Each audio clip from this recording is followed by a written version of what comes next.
Esclavagismo ou sinfilia é uma relação ecológica que na natureza tem basicamente um exemplo, que é o das formigas com os pulgões. Que relação é essa? Para entender isso, a gente tem que conhecer um pouco mais sobre os pulgões, que é um inseto que está sempre associado a plantas. Por quê? Porque ele suga com a boca dele a seiva elaborada, que é a que tem açúcar das plantas.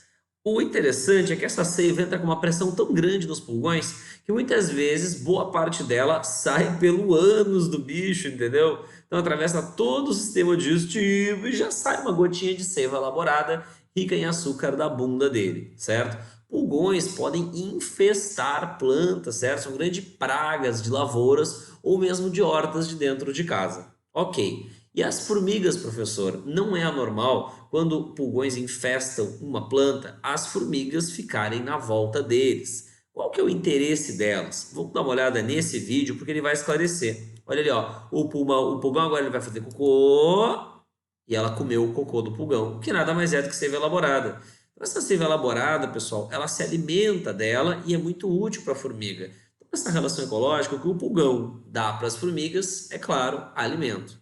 E o que, que as formigas dão em troca para o pulgão? Olha só que loucura, pessoal.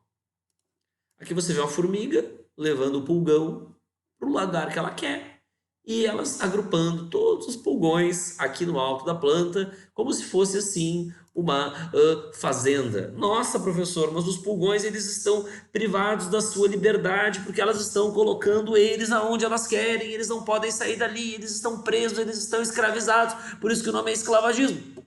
É tudo isso. Mas olha só que interessante. Quando a joaninha, que é um predador natural do pulgão, começa a comer os pulgões que estão escravizados por uma formiga, meu, ela fica louca. Vamos, sai, cai fora, vaza, são os meus pulgões, aqui eu que estou comendo, vaza. Então elas começam a atacar as joaninhas e acabam enxotando as joaninhas para longe da sua fazenda de pulgões, certo?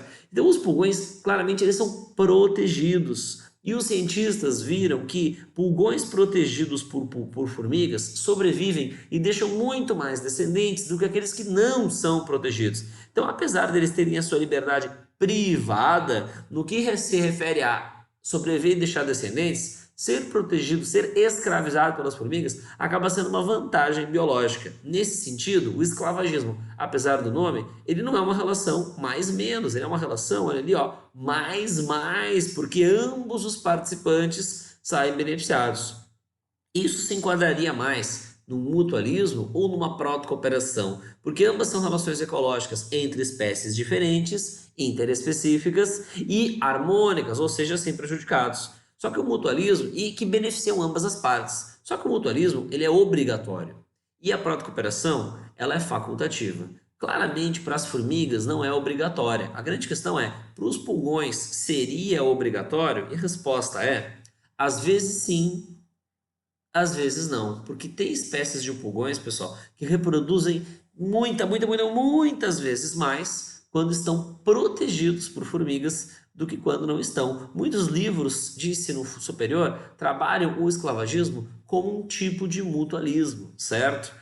Muitos outros, entretanto, tratam como uma proto-cooperação, tá? Então fica um lance meio complicado assim de dizer, é polêmico até entre os cientistas. Portanto, talvez o mais adequado seja, estou respondendo, esclavagismo, uma relação mais, saber os ganhos. E aí, se te perguntar se é mutualismo ou proto-cooperação, bom, aí tu vai ter que ler as pistas que o enunciado te der. Se ele sugerir obrigatoriedade, vai de mutualismo. Se ele não sugerir isso, aí o padrão mesmo é ir de proto-cooperação. A princípio, a gente vai de proto-cooperação, até porque a proto-cooperação é chamada de um mutualismo facultativo. Se ele frisar bem a obrigatoriedade, vai de mutualismo. E é no contexto que a gente ganha.